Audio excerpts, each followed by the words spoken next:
രുദ്രദേവ്. രചന ഭദ്രാലക്ഷ്മി. അവതരണം ഷാഹുൽ മലയിൽ. എഡിറ്റിംഗ് ഷെരീജ് പൂനൂർ. നിർമ്മാണം PNR ക്രിയേഷൻസ്. അതും പറഞ്ഞ് തിരിഞ്ഞടക്കാൻ ഒരുങ്ങിയ രുദ്രൻ പിന്നീട് എന്തോ ഓർത്ത പോലെ പിന്തിരിഞ്ഞു വന്ന് മിത്രയുടെ മുഖത്തേക്ക് തന്റെ മുഖം അടുപ്പിച്ചു വെച്ചുകൊണ്ട് പറഞ്ഞു, സാഹചര്യം ഏതുമായിക്കോട്ടെ, ഞാൻ കിട്ടിയ താലിയാ നിന്റെ കഴുത്തിലിപ്പോൾ ഉള്ളത്. ഞാൻ കെട്ടിയത് അഴിച്ചെടുക്കാൻ എനിക്കറിയാം, പക്ഷേ അതിനുള്ള സമയമായിട്ടില്ല. ആ താലി എങ്ങാനും നിന്റെ കഴുത്തിൽ കണ്ടിട്ടില്ലെങ്കിൽ അപ്പോൾ ബാക്കി. പിന്നെ അതാരും കാണാതെ ആ കഴുത്തിൽ തന്നെ കിടക്കണം. മനസ്സിലായല്ലോ നിനക്ക്? ഒരിഞ്ച് വ്യത്യാസം പോലുമില്ലാതെ രുദ്രൻ തന്റെ മുഖത്തേക്ക് മുഖം അടുപ്പിച്ചു വെച്ച് ദൃഢതയോടെ പറയുമ്പോൾ അവന്റെ നാസികയിൽ നിന്ന് വരുന്ന ചുടുനിശ്വാസം അവളുടെ ചുണ്ടിലും നാസികയിലുമായി തട്ടുന്നുണ്ടായിരുന്നു. സത്യത്തിൽ എന്താണോ പറഞ്ഞെന്ന് അവൾക്ക് മനസ്സിലായില്ല. എങ്കിലും അവന്റെ മുഖത്തെ നിർവചിക്കാൻ പറ്റാത്ത ഭാവം കണ്ടത് അറിയാതെ തന്നെ അവൾ തലയാട്ടിക്കൊണ്ട് അവനോടായി പറഞ്ഞു, മനസ്സിലായി. Good girl. അത്രയും പറഞ്ഞ് അവളുടെ മുഖമാകെ തൻ്റെ കണ്ണുകൾ കൊണ്ട് ഓടിച്ച് രുദ്രൻ വേഗത്തിൽ പുറത്തേക്ക് ഇറങ്ങിപ്പോയി. ഒരു നിമിഷം മിത്രയാകെ തരിച്ചിരുന്നു പോയി. രുദ്രൻ വന്നതോ പറഞ്ഞതോ എന്താണെന്ന് അവൾക്ക് മനസ്സിലായില്ല. പക്ഷെ അവൻ്റെ സാമ്യം, തൻ്റെ ശരീരത്തിൽ വരുത്തിയ മാറ്റങ്ങൾ, അത് ഓർമ്മയിലേക്ക് വന്നതും അവളുടെ ശരീരമൊന്ന് കുളിരുപൂണ്ടു. അറിയാതെ തന്നെ മിത്രയുടെ ചുടിയിൽ അവന് വേണ്ടി ഒരു പുഞ്ചിരി വിടർന്നു. സൂരജിനൊപ്പം തറവാട്ടിലേക്ക് കയറി വരുന്ന മിത്രയെ കണ്ടതും ലളിത ഓടി വന്ന് അവളെ പുണർന്നുകൊണ്ട് ചോദിച്ചു, അയ്യോ മോളെ, എന്താ പറ്റിയത്? സൂരജ് പറഞ്ഞ മോൾക്ക് വയ്യായിയായി, അതുകൊണ്ട് അമ്പലത്തിലേക്ക് വരാതിരുന്ന്. എന്താ അമ്മയുടെ കുട്ടിക്ക് പറ്റിയത്? ലളിത വാത്സല്യത്തോടെ മിത്രയുടെ കവിളിൽ തലോടിക്കൊണ്ട് ചോദിച്ചു. ഒരു നിമിഷം മിത്രക്ക് തൻ്റെ സ്വന്തം അച്ഛനെയും അമ്മയും ഓർമ്മ വന്നു. അവരെ ഓർത്തതും അവളുടെ കണ്ണുകൾ നിറഞ്ഞു. കണ്ണ് നിറച്ചുകൊണ്ട് ലളിതയെ തന്നെ നോക്കി നിൽക്കുന്ന മിത്രയെ കണ്ടതും സൂരജ് അവരോടായി പറഞ്ഞു, ഒന്നുമില്ല അമ്മ, കുഞ്ഞിക്ക് പെട്ടെന്നൊരു തലർക്കം. ഭാഗ്യത്തിന് രുദ്രൻ കൂടെയുള്ളതുകൊണ്ട് അവൻ നേരെ അവളെയും കൊണ്ട് ഹോസ്പിറ്റലിൽ പോയി. അതാ വൈകിയത്. അമ്മ ഇങ്ങനെ ഇവിടെ നിർത്താവുന്ന മുറിയിലേക്ക് കൊണ്ടുപോയി കിടത്തി. അല്പസമയം ഒന്ന് വിശ്രമിക്കട്ടെ, ക്ഷീണമെല്ലാം മാറും. ആ, ഞാനത് മറന്നു. മോളുവാ, അമ്മ മോൾക്ക് ജ്യൂസ് എന്തെങ്കിലും കുടിക്കാനെടുക്കട്ടെ. ആദ്യം അല്പനേരം ഒന്ന് വിശ്രമിക്കേ. മുറിയിലെത്തിയതും മിത്ര കണ്ണുകൾ അടച്ചുകൊണ്ട് ബെഡിൽ കിടന്നു. അപ്പോൾ അവളുടെ മനസ്സിലേക്ക് അല്പം മുമ്പ് രുദ്രൻ തന്റെ കഴുത്തിലേക്ക് താലി ചാർത്തിയ സന്ദർഭം ഓർമ്മയിലേക്ക് ഇരച്ചു കയറി വന്നു. അതോർക്കും തോറും മിത്രയുടെ ചുടിയിൽ ഒരു നാണം വിരിഞ്ഞിരുന്നു. ലളിത കൊണ്ടുവന്ന ജ്യൂസ് കുടിച്ചതും അവൾക്ക് അല്പം ഉന്മേഷം തോന്നി. എന്നാ മോള് കിടക്ക്, അമ്മ കുറച്ച് കഴിഞ്ഞ് വരാം കേട്ടോ.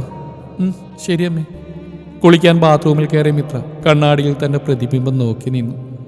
രുദ്രേട്ടൻ നേരത്തെ തന്റെ രക്തം കൊണ്ട് സിന്ദൂരരേഖ ചുവപ്പിച്ചെടുത്ത് അവൾ പതിയെ വിരലുകൾ കൊണ്ടൊന്ന് തലോടി. സൂക്ഷിച്ചു നോക്കിയാൽ ഇപ്പോഴും കാണാം ആ ചുവപ്പ് അല്പമായി അവിടെ ഇപ്പോഴുമുണ്ട്. ആശുപത്രിയിൽ നിന്നും വരുന്നതിന് മുന്നേ സൂര്യചേട്ടൻ പറഞ്ഞ പ്രകാരം കോട്ടൺ പഞ്ഞി കൊണ്ട് ഞാൻ അവിടെയൊന്ന് തുടച്ചിരുന്നു. മാറിൽ നിന്നും ദാവണി എടുത്ത് മാറ്റിയപ്പോൾ കണ്ടു കഴുത്തിലായി കിടക്കുന്ന മഞ്ഞച്ചരടിൽ കോർത്ത താലി. ഒരു നിമിഷം ആ താലിയിലേക്ക് നോക്കി നിൽക്കുമ്പോൾ തൻ്റെ അടുക്കൽ രുദ്രൻ നിൽക്കുന്ന പോലെ തോന്നി മിത്രയ്ക്ക്. കണ്ണാടിയിൽ കാണുന്ന തൻ്റെ പ്രതിബിംബത്തിൻ്റെ അടുത്ത് രുദ്രൻ നിൽക്കുന്ന പോലെ തോന്നിയ മിത്ര ഞെട്ടിക്കൊണ്ട് പുറകോട്ടേക്ക് നോക്കിയതും അവിടെ ആരുമില്ലായിരുന്നു. എല്ലാം തൻ്റെ തോന്നലാണെന്ന് മനസ്സിലായതും മിത്രയുടെ ചുടികളിൽ ഒരു പുഞ്ചിരി വിടർന്നു. രാവിലെ നന്ദനയുമൊത്ത് പടിഞ്ഞാറേ തൊടിയുള്ള മൂവാണ്ടമാവിൻ്റെ ചുവട്ടിലിരിക്കുകയാണ് മിത്ര. പതിവ് പോലെ തന്നെ നന്ദനയുടെ കയ്യിൽ മാങ്ങയുണ്ട്. മിത്രയാണെങ്കിൽ രുദ്രനെ ഓർത്തുകൊണ്ട് ഊഞ്ഞാലിൽ ആടുകയും ചെയ്യുന്നു. മിത്രയൊന്നും സംസാരിക്കുന്നില്ലെന്ന് കണ്ടതും നന്ദ അവളോട് ചോദിച്ചു, അല്ല മിത്രക്കുട്ടി, എന്താ നിന്റെ പ്ലാന്? എവിടെ എത്തി നിന്റെ മീശയിൽ രുദ്രദേവ്? എവിടെ എത്തിയില്ല നന്ദുകുട്ടിയെ, നീ എനിക്കൊരു വഴി പറഞ്ഞു തരുമോ? ബെസ്റ്റ്. ഇത്രയും കാലമായിട്ട് സൂര്യചേട്ടനെ വളക്കാനുള്ള വഴി കിട്ടിയിട്ടില്ല. അപ്പോഴാ നിനക്ക് ഞാൻ വഴി പറഞ്ഞിരുന്നു. എൻ്റെ അടുത്ത് പല വഴികളും ഉണ്ടായിരുന്നു. ആ വഴികൾ വെച്ച് ഞാൻ സൂര്യചേട്ടനെ വളക്കാൻ നോക്കിയിട്ട് പറ്റിയിട്ടില്ല. എന്നിട്ടല്ലേ ആ കാലിനെ വളക്കാൻ നോക്കുന്നത്? കാലിനെന്ന് വിളിച്ചു മിത്ര നന്ദനെയൊന്ന് ചെറഞ്ഞു നോക്കി. ഓ സോറി, നിന്റെ രുദ്രേട്ടന് എല്ലാത്തിനും അതിൻ്റെതായ സമയമുണ്ട് ദാസാന്നല്ലേ പറയാ. നിന്റെ മാവ് പൂക്കാനുണ്ടാവും സമയം. കയ്യിലുള്ള മാങ്ങ നക്കിക്കൊണ്ട് നന്ദന പറഞ്ഞു. ഈ സമയമാണ് സൂരജ് അവിടേക്ക് വന്ന്. സൂരജിനെ കണ്ടതും മിത്ര ഊഞ്ഞാലിൽ നിന്ന് എഴുന്നേറ്റ് അവനെ നോക്കി. എന്നാൽ നന്ദന മരക്കൊമ്പിൽ ഇരുന്നുകൊണ്ട് തന്നെ അവനെ പുച്ഛിച്ചുകൊണ്ട് വീണ്ടും മാങ്ങ നക്കാൻ തുടങ്ങി. ആഹാ, നീ ഇവിടെ ഇരിക്കുകയാണ് കുഞ്ഞി. നിന്നെ ഞാൻ എവിടെയെല്ലാം തെരഞ്ഞു. നിന്നെ അമ്മ വിളിക്കുന്നുണ്ട്. ആണോ ഏട്ടാ? നന്ദുട്ടിയെ, ഞാനിപ്പോൾ വരാട്ടോ. അത്രയും പറഞ്ഞ് തന്റെ ദാവണി അല്പം ഉയർത്തിപ്പിടിച്ചുകൊണ്ട് മിത്ര തറവാട്ടിലേക്ക് ഓടിപ്പോയി. മിത്ര പോകുന്നത് നോക്കി പുഞ്ചിരിച്ചുകൊണ്ട് തിരിഞ്ഞ സൂരജ് കാണുന്നു തന്നെ ശ്രദ്ധിക്കാതെ മാങ്ങാ നുണയുന്ന നന്ദനയെയാണ്.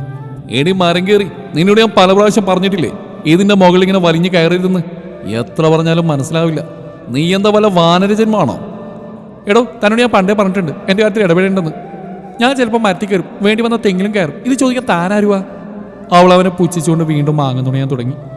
ഹോ പണ്ടാരം, എന്ത് നക്കലാണ് ഈ നക്കി നക്കി അതിലൊന്നുമില്ല, ദൂരേക്ക് വലിച്ചെറിയ.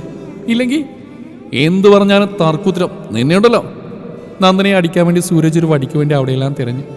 അവസാനം ഒരു ചുള്ളിക്കമ്പ് കയ്യിലെടുത്തുകൊണ്ട് അവൾ അടിക്കാൻ ഓങ്ങിയതും നന്ദന ആ മാവിന്റെ ശീലത്തിന്മേൽ കയറി നിന്നു.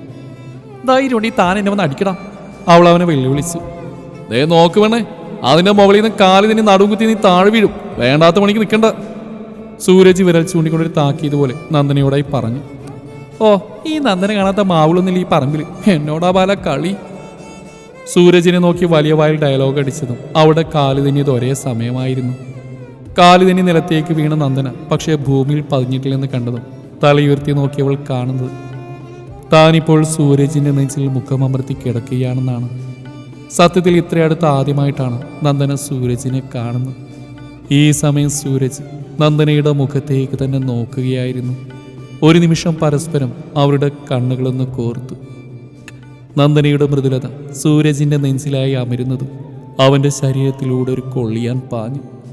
ഇതുവരെ തോന്നാത്ത പല വികാരങ്ങളും അവനെ കീഴ്പ്പെടുത്തുന്നത് പോലെ സൂരജിനെ തോന്നി. സൂരജിന്റെ കൈകൾ അറിയാതെ തന്നെ നന്ദയുടെ ഇടുപ്പിലേക്കായി ചേർത്തു വെച്ചുപോയി അവൻ. ചുണ്ടുകൾ തമ്മിലുള്ള ഇരുവരുടെയും ദൂരം കുറഞ്ഞു കുറഞ്ഞു വന്നു. ഏതോ ഒരു മായിക ലോകത്ത് അകപ്പെട്ടതുപോലെ ആയിപ്പോയി രണ്ടുപേരും. ഏട്ടാ, ദൂരെ നിന്നുള്ള മിത്രയുടെ ശബ്ദമാണ് ഇരുവരെയും സ്വഭാവത്തിലേക്ക് കൊണ്ടുവന്ന്. ഞെട്ടിക്കൊണ്ട് സൂരജ് നന്ദനെ നോക്കി അലറിക്കൊണ്ട് പറഞ്ഞു.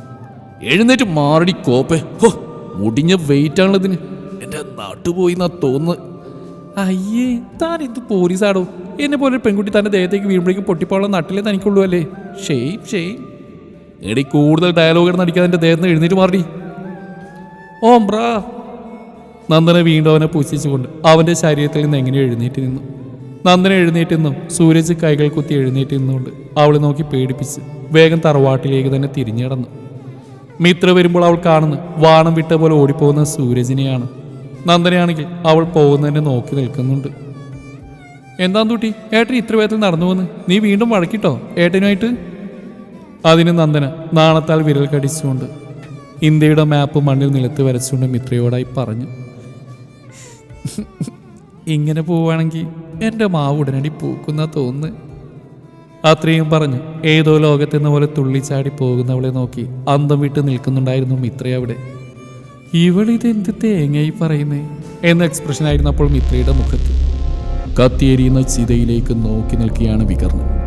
അവന്റെ ചോര ചുവപ്പാർന്ന കണ്ണുകളിൽ ചിതയിൽ നിന്ന് വരുന്ന അഗ്നിപ്രകാശം തട്ടുമ്പോൾ വല്ലാതെ തിളങ്ങുന്നുണ്ടായിരുന്നു. തൊട്ടടുത്തായി തന്നെ ഭൈരവന് നിൽക്കുന്നുണ്ട്. പക്ഷേ അയാളുടെ കണ്ണിൽ നിന്നൊരു തുള്ളി കണ്ണുനീർ വീഴുന്നില്ലായിരുന്നു. ചിതക്ക് ചുറ്റുമായി നിൽക്കുന്നവർ അല്പം അകലം പാലിച്ചു നിന്നു. കാരണം ഭൈരവന്റെയും വികർണന്റെയും അടുത്തേക്ക് പോവാൻ തന്നെ അവർക്ക് ഭയം തോന്നി.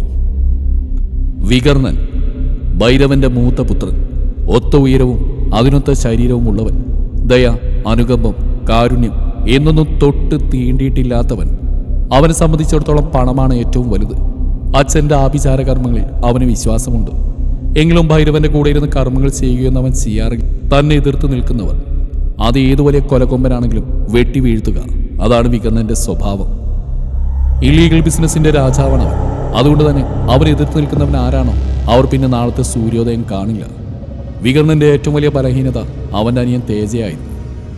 ആ അവനെ കൊന്നവനെ എങ്ങനെ നരകിപ്പിച്ച് കൊല്ലാമെന്നാണ് തേജയുടെ ചിതയിലേക്ക് നോക്കി നിൽക്കുമ്പോൾ വികർണന്റെ മനസ്സിലൂടെ പോകുന്ന ചിന്തകൾ. തൻ്റെ മകന്റെ മനസ്സ് വായിച്ചു തീർത്ത പോലെ ഭൈരവൻ അവന്റെ തോളിൽ കൈകൾ വെച്ചുകൊണ്ട് പറഞ്ഞു. വികർണ, കൊല്ലരുത് രുദ്രദേവിനെ, കൊല ചെയ്യണം, നരകിപ്പിക്കണം. അപ്പൊ ആ പെണ്ണുണ്ടല്ലോ മിത്ര, അവളെ നീ വിവാഹം കഴിക്കണം. എങ്കിൽ മാത്രമേ ആ നവരത്നം പതിപ്പിച്ച കിരീടം നമുക്ക് കിട്ടുകയുള്ളൂ. കിരീടത്തിന്റെ കാര്യം ഭൈരവൻ പറഞ്ഞപ്പോൾ വികർണന്റെ കണ്ണുകളൊന്നും തിളങ്ങി. രുദ്രദേവ് അവന്റെ ആയുസ് അടുത്തിരിക്കുന്നു അച്ഛ. കാരണം തേജയല്ല വികർണൻ, പിന്നെ മിത്ര, അവളെ ഞാൻ സ്വന്തമാക്കും എന്ന നീക്കുമായി. ഒരു നിമിഷം നേരത്തെ അവന്റെ കൂട്ടാളി കൊണ്ടുകൊടുത്ത മിത്രയുടെ ഫോട്ടോ കണ്ടതും ആ ഓർമ്മയിൽ വികർണന്റെ മുഖത്ത് വന്യതയാർന്ന ഒരു പുഞ്ചിരി വിടർന്നു. പക്ഷേ അവിടെ ക്രോധം ഇരച്ചു കയറാൻ അധിക നേരം വേണ്ടി വന്നില്ല. ആ ചീതയിലേക്ക് നോക്കുമ്പോൾ അവന്റെ മുഖമെല്ലാം ദേഷ്യം കൊണ്ട് വിറക്കുന്നുണ്ടായിരുന്നു. രുദ്ര, വീട്ടിൽ നിന്നെ ഞാൻ വികർണം വരികയാണ്. നിന്റെ അന്ത്യം അതെന്റെ ഈ കൈ കൊണ്ട് നടപ്പിലാക്കാൻ.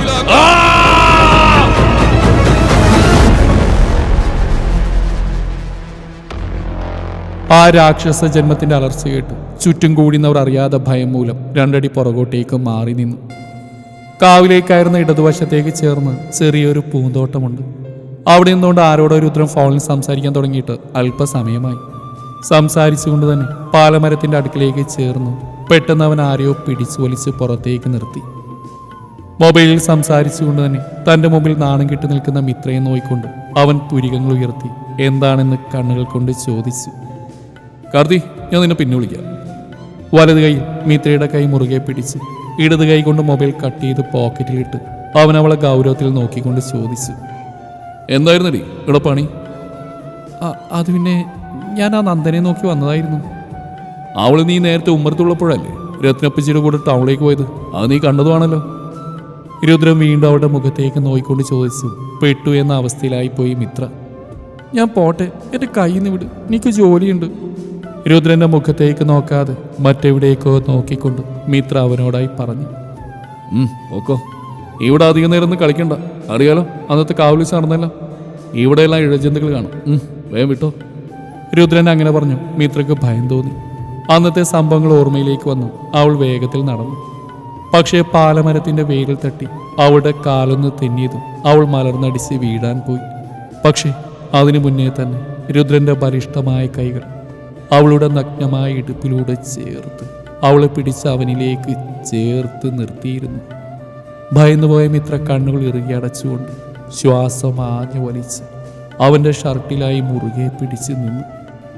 ഈ സമയം രുദ്രന്റെ കണ്ണുകൾ മിത്രയുടെ മുഖമാകെ ഓടി അലഞ്ഞു. വിയർപ്പ് കണങ്ങൾ പൊടിഞ്ഞ അവളുടെ മേൽച്ചുണ്ട്, നീണ്ട നാസികയും വെളുത്തു തുടുത്ത കവിളും അവൻ ആദ്യമായി കാണുന്ന പോലെ അറിയാതെ തന്നെ നോക്കി നിന്നുപോയി. പിന്നീട് ഒരു കുസൃതിക്ക് അവളുടെ മുഖത്തേക്ക് പതിയെ ഒന്നൂതി. ഞെട്ടിക്കൊണ്ട് കണ്ണുകൾ തുറന്ന മിത്ര കാണുന്ന തന്നെ തന്നെ നോക്കി നിൽക്കുന്ന രുദ്രനെയാണ്. പക്ഷെ അവൻ്റെ മുഖത്ത് ഭാവം എന്താണെന്ന് മിത്രക്ക് മനസ്സിലായില്ല. ഇങ്ങനെ തന്നെ നിൽക്കാനാണ് ഉദ്ദേശം? മിത്ര പിടിച്ച തൻ്റെ ഷർട്ടിലേക്ക് നോക്കിക്കൊണ്ട് അവൻ അവളോട് ചോദിച്ചു. അവനങ്ങനെ ചോദിച്ചു കഴിഞ്ഞു. ഞെട്ടിക്കൊണ്ട് മിത്ര അവനിൽ നിന്ന് കൈയെടുത്ത് പുറകോട്ടേക്ക് മാറി നിന്നു. അത് നേരത്തെ അവിടെ ആ വേരുള്ള ഞാൻ കണ്ടിട്ടില്ലായിരുന്നു. അത്രയും പറഞ്ഞ് അവൻ്റെ മുഖത്തേക്ക് നോക്കാതെ അവൾ വേഗം തറവാട്ടിലേക്ക് ഓടി മറഞ്ഞു. ഈ സമയം രുദ്രൻ തൻ്റെ വലതു കൈയിലേക്ക് നോക്കുകയായിരുന്നു. ഇപ്പോഴും അവിടെ മിത്രയുടെ നഗ്നമായ ഇടുപ്പിൻ്റെ ചൂട് തൻ്റെ കയ്യിൽ തന്നെ തങ്ങി നിൽക്കുന്ന പോലെ രുദ്രന് തോന്നി. മിത്രയുടെ പുറകെ തന്നെ തറവാട്ടിലേക്ക് കയറി വന്നിരുന്നു അവനും. അപ്പം അച്ഛാ, ഞാൻ പറഞ്ഞു വന്നത് എന്താന്ന് വെച്ചാൽ എൻ്റെ വൈഭവമോന് വേണ്ടി നമ്മുടെ മിത്രയൊന്ന് വിവാഹം ആലോചിച്ചാലെന്നാ ഞാനും ഏട്ടനും കരുതുന്നത്. ഒരു നിമിഷം അകത്തളത്തിലേക്ക് കയറിയ മിത്ര ശ്രീദേവിയുടെ വാക്കുകൾ കേട്ട് ഇടിവെട്ടേറ്റ പോലെ നിന്നുപോയി. സൂരജിൻ്റെയും അച്ഛൻ്റെയും അമ്മയുടെയും അവസ്ഥയും മറിച്ചല്ലായിരുന്നു. ഈ സമയം അകത്തളത്തിലേക്ക് കയറി വന്ന രുദ്രന്റെ മുഖഭാവം എന്താണെന്നറിയാൻ വേണ്ടി സൂരജ് മുമ്പിലേക്ക് നോക്കിയതും കണ്ടു. ദേഷ്യം കൊണ്ട് വിറച്ച് കണ്ണുകളെല്ലാം ചുവപ്പിച്ച് നിൽക്കുന്നവന്. അവൻ്റെ നോട്ടം മറ്റെവിടേക്കാണെന്ന് കണ്ട സൂരജ് രുദ്രന്റെ നോട്ടം പോകുന്നിടത്തേക്ക് നോക്കിയ കാണുന്നത് നാണം കൊണ്ട് മിത്രയുടെ മുഖത്തേക്ക് നോക്കാൻ പോലും വിവശനായി നിൽക്കുന്ന വൈഭവിനെയാണ്. ഒരു നിമിഷം വൈഭവിൻ്റെ അവസ്ഥയോർത്ത് സൂരജിന് പോലും അവനോട് സഹതാപം തോന്നിപ്പോയി. അത് നടക്കില്ല അപ്പിച്ചി. സൂരജ് ഇരിക്കുന്നിടന്ന് എഴുന്നേറ്റെന്ന് എല്ലാവരും കേൾക്കെ ഉറക്കെ ശ്രീദേവിയോട് പറഞ്ഞു. അത്രയും നേരം വിടർന്ന മുഖത്തോടെ നിന്ന് ശ്രീദേവിയുടെ മുഖഭാവം മാറാൻ അധിക നേരം വേണ്ടി വന്നില്ല. വൈഭവിന്റെ മുഖം ദേഷ്യം കൊണ്ട് ഇരുണ്ടിരുന്നു. അതെന്താ സൂരജ് നീ അങ്ങനെ പറഞ്ഞു? അത് മാത്രം ആരെന്നറിയാത്ത ഒരു അനാഥ പെണ്ണല്ലേ ഇവൾ എൻ്റെ മകൻ വിവാഹം കഴിക്കുന്നതിൻ്റെ വലിയ കാര്യമാണ്. ശ്രീദേവി അല്പ അഹംഭാവത്തോടെ സൂരജിനെ നോക്കിക്കൊണ്ട് പറഞ്ഞു. ശ്രീദേവിയുടെ സംസാരം കേട്ടതും സൂര്യ തന്റെ ദേഷ്യം നിയന്ത്രിച്ചുകൊണ്ട് കൈമുഷ്ടി ചുരുട്ടി പിടിച്ചു നിന്നു. പിന്നീട് അവൻ അവരോടായി പറഞ്ഞു. ഈ നിൽക്കുന്ന മിത്രദേവ എൻ്റെ സ്വന്തം അനിയത്തി തന്നെയാണ്, എൻ്റെ അച്ഛൻ്റെയും അമ്മയുടെയും മകൾ. അല്ലാതെ മറ്റൊരത്തിൽ ആരും ഇവളെ കാണേണ്ട. അത് ഞങ്ങൾക്കാർക്കും ഇഷ്ടമുള്ള കാര്യമില്ല. പിന്നെ വൈഭവ്, ഇവന് കുറവുകളൊന്നുമില്ല, എല്ലാം കൂടുതലാ. അല്ലടാ വൈഭവേ? മുറുകിയ മുഖത്തോടെ സൂരജ് വൈഭവിനെ നോക്കിയിട്ട് ചോദിച്ചു. വൈഭവിന് സൂരജിന്റെ സംസാരം തീരെ ഇഷ്ടപ്പെട്ടിട്ടില്ലായിരുന്നു. അതുകൊണ്ട് തന്നെ അവൻ നടന്നു വന്ന് സൂരജിന്റെ മുഖത്ത് നോക്കി ചോദിച്ചു. നീ എന്താ അങ്ങനെ പറയുന്നത്? അല്ല, മിത്രയെ ഞാൻ വിവാഹം കഴിക്കാന്ന് പറഞ്ഞപ്പോ നിനക്കെന്താ ഇത്ര പൊള്ളിയത്? ഇനി നീ അവൾ ഒരിക്കലും വിവാഹം കഴിപ്പിച്ച് അയക്കില്ല. കാര്യം ഇവിടെയുള്ള എല്ലാവരോടും നീ ഇവളെ നിന്റെ സഹോദരിയാണെന്നൊക്കെയാണ് പറയുന്നത്. സത്യത്തിൽ നീ ഇവളെ സഹോദരിയായിട്ട് തന്നെയാണ് കാണുന്നത്, അതോ? ഒരു നിമിഷം വൈഭവിന്റെ സംസാരം കേട്ടതും തറവാട്ടിലുള്ള എല്ലാവരും തരിച്ച് നിന്നുപോയി. ദേഷ്യം കൊണ്ട് സൂരജിന്റെ അച്ഛൻ രാജശേഖരവർമ്മ വൈഭവിനോട് എന്തോ പറയാൻ വേണ്ടി എഴുന്നേറ്റതും ചുമരിടിച്ച് വൈഭവ് നിലത്തേക്ക് തെറിച്ചു വീണതും ഒരേ സമയമായിരുന്നു. തുടരും ഈ കഥയുടെ ബാക്കി ഭാഗം നാളെ ഇതേ സമയം.